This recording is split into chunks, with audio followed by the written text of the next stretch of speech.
cepat.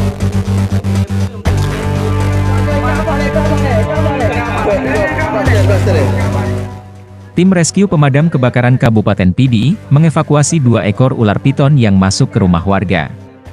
Setelah mendapatkan informasi dari masyarakat, petugas Damkar Pidi langsung turun ke lokasi untuk mengevakuasi ular tersebut.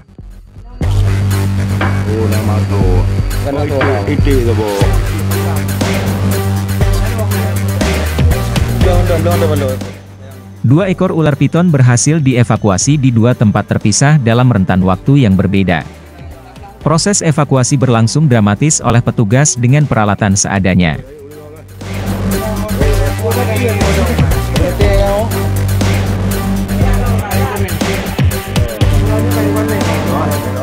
Kasih Damkar Pidi, Budianto mengatakan, ular piton pertama dengan ukuran panjang 3 meter lebih dievakuasi di rumah warga Desa Krungdoe, Kecamatan Pidi saat wilayah tersebut dilanda banjir.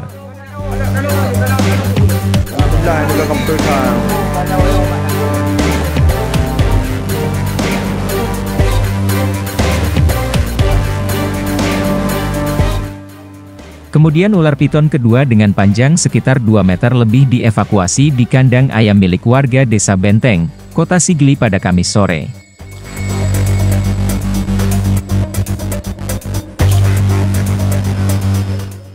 Menurut Budianto, ular piton yang masuk ke rumah warga hendak memangsa hewan peliharaan seperti ayam maupun bebek.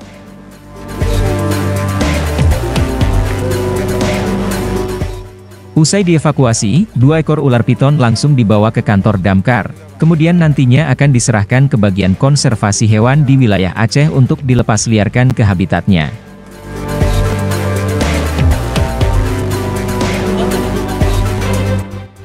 Dari Kabupaten Pidi, Tim Liputan melaporkan.